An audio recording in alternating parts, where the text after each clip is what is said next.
Good morning student. हम लोगों ने टाइप्स ऑफ केमिकल रिएक्शंस में कॉम्बिनेशन रिएक्शंस कर लिए थे, डिकम्पोजिशन रिएक्शंस हो गया था, डिस्प्लेसमेंट रिएक्शन विस्थापन अभिक्रिया हम लोग आज करेंगे। ठीक है, तो इसके लिए सबसे पहले हम लोग लाइन बाय लाइन को पढ़ते हैं, लाइन बाय लाइन पढ़ते हैं। विस्थापन अभिक्रिया क्रियाकलाप 1.9। विस्थापन अभिक्रिया को समझने के लिए सबसे पहले हम लोग एक्टिविटीज को ध्यान से पढ़ते हैं। ठीक है, एक्टिविटीज 1.9। लोहे की 3 कील लीजिए और उन्हें रेगमाल से रगड़कर साफ कीजिए। आप लोहे का 3 कील लेना है, ठीक है, और उसको रेगमाल से रगड़कर साफ करना है। पहले रेगमाल दैट मीन्स सैंड पेपर। ठीक है, सैंड पेपर से उसको आप अच्छे तरह से रगड़ के साफ करेंगे तो साफ हो जाएगा। ए तथा बी से चिन्हित की हुई 2 परख नलियां लीजिए। आप 2 टेस्ट ट्यूब लेना है, आपको 2 टेस्ट ट्यूब लेना है, इस तरह का 2 टेस्ट ट्यूब लेना है। ठीक है, इसको ए और बी इस तरह का नाम दे देना है। ठीक, ए तथा बी से चिन्हित की हुई 2 परख नलियां लीजिए। प्रत्येक परख नली में 10 ml कॉपर सल्फेट का विलयन लीजिए। प्रत्येक परख नली में आपको 10 ml करके, ठीक है, 10 ml करके आपको क्या लेना है, कॉपर सल्फेट का विलयन, कॉपर सल्फेट CuSO4 का विलयन लेना है। ठीक है, कॉपर सल्फेट का विलयन लेना है। 2 कीलों को धागे से बांधकर सावधानी पूर्वक परख नली बी को कॉपर सल्फेट के विलयन में लगभग 20 मिनट तक डुबो कर रखिए। चित्र 1.8 ए में जैसा दिखाया गया है, देखिए इस तरह का परख नली बी को 2 कीलों को धागे से बांधकर सावधानी पूर्वक, आपने जो 3 कील लिए थे, तीनों को आप सैंड पेपर से साफ किए थे, उसमें से किन्हीं 2 को परख नली बी के कॉपर सल्फेट के विलयन में, आप कॉपर टेस्ट ट्यूब में कॉपर सल्फेट का विलयन लिए हैं, उसमें किन्हीं 2 कील को, ठीक है, कॉपर सल्फेट के विलयन में लगभग 20 मिनट तक डुबो कर रखिए। तुलना करने के लिए 1 कील को अलग रखिए। ठीक है, देखिए ये स्टैंड है, ठीक है, ये लेबोरेटरी बेस्ड है। ये आपको परख नली टेस्ट ट्यूब, ये धागा है, धागा से यहाँ बांध के इसको लटकाया गया है। कॉपर सल्फेट का विलयन, ये कॉपर सल्फेट का विलयन है, CuSO4 का विलयन है। ये लोहे का कील को यहाँ पर डुबोया गया है धागा की सहायता से। ठीक है, कॉपर सल्फेट के विलयन में डूबी हुई लोहे की कीलें। ठीक है, देखिए अब इसको 20 मिनट तक डुबो के रखना है।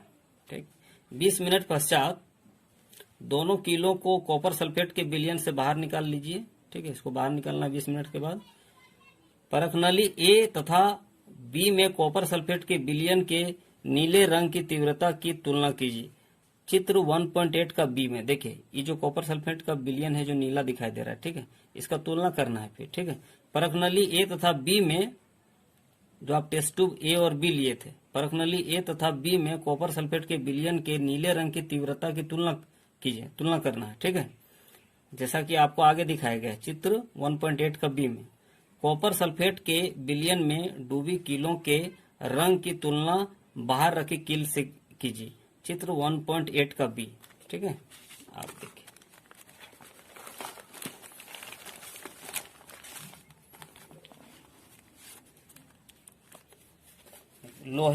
लोहे की कील, ठीक,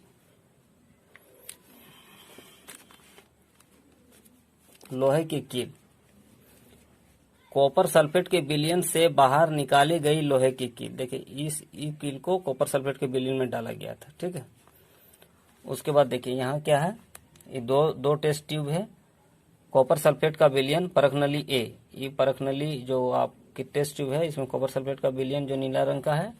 परख नली, ये परख नली है, टेस्ट ट्यूब है। परख नली स्टैंड है, परख नली रखने का स्टैंड है। अभिक्रिया मिश्रण परख नली बी, देखिए इसी में कील को डाला गया था, देखिए इसका रंग में चेंजिंग आया है। ठीक है, चित्र 1.8 बी, प्रयोग से पहले तथा उसके उपरांत लोहे की कील तथा कॉपर सल्फेट के विलयन की तुलना आपको करना है। ठीक है, प्रयोग से पहले तथा उसके उपरांत लोहे की कील, उसके उपरांत जो आप उसमें कॉपर सल्फेट में डालें तो उसके उपरांत कॉपर सल्फेट की विलयन की तुलना, देखिए आप कॉपर सल्फेट का विलयन का भी तुलना कर सकते हैं। देखिए चेंजिंग कलर में चेंजिंग आया है, ठीक है। लोहे की कील का रंग भूरा क्यों हो जाता गया? लोहे की कील का रंग भूरा क्यों हो गया? देखिए जो लोहे का कील जो आप डाले थे उसका रंग भूरा क्यों हो गया, तथा कॉपर सल्फेट के विलयन का नीला रंग मलिन क्यों पड़ गया, ठीक है।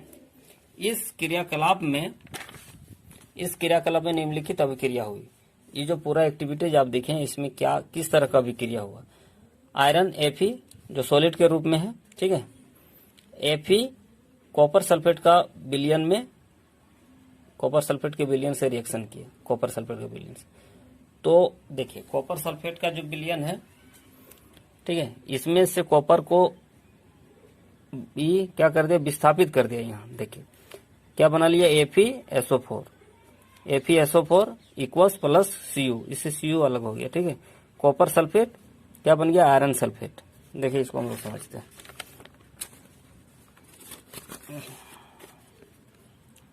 Fe plus CuSO4 copper sulphate का विलयन है।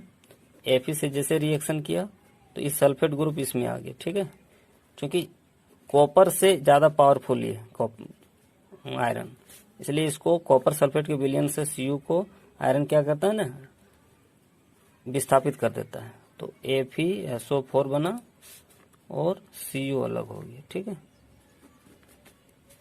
अब इसको यहाँ देख सकते हैं, Fe प्लस CuSO4 क्या बन गया, FeSO4 प्लस Cu अलग हो गया, कॉपर सल्फेट, और ये हो गया आयरन सल्फेट, ठीक है। मीन्स ये जो कॉपर सल्फेट का विलयन है इससे कॉपर को विस्थापित कर दिया आयरन, ठीक है। इस अभिक्रिया में लोहे मीन्स आयरन ने दूसरे तत्व कॉपर को कॉपर सल्फेट के विलयन से विस्थापित कर दिया या हटा दिया, ठीक है। इस अभिक्रिया को विस्थापन अभिक्रिया कहते हैं। विस्थापन हटा देना मतलब विस्थापित कर देना, तो ये अभिक्रिया क्या हो गया, विस्थापन अभिक्रिया हो गया, ठीक है। विस्थापन अभिक्रिया के कुछ अन्य उदाहरण भी हैं, आप Zn लिखिए। जिंक जब CuSO4 कॉपर सल्फेट के विलयन से रिएक्शन करेगा तो कॉपर सल्फेट के विलयन से Cu को भी अलग कर देगा, Zn। देखिए क्या बन गया, ZnSO4 सेम उसके जैसा प्लस Cu अलग कर दिया।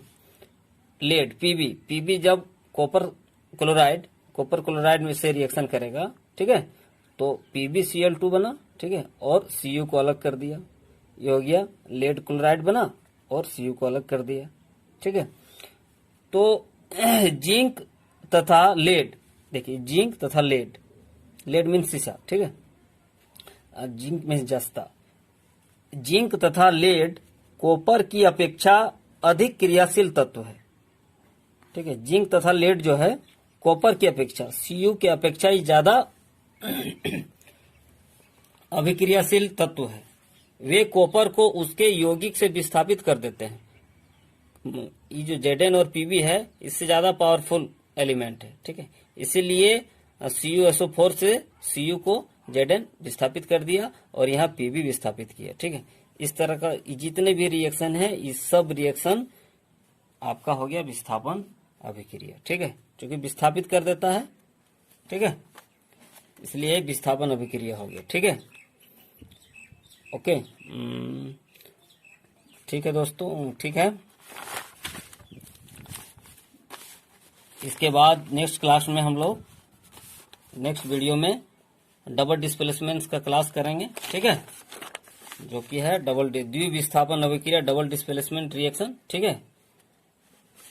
तो ठीक है, थैंक यू। आप मेरे चैनल को लाइक और सब्सक्राइब करें। Okay, thank you.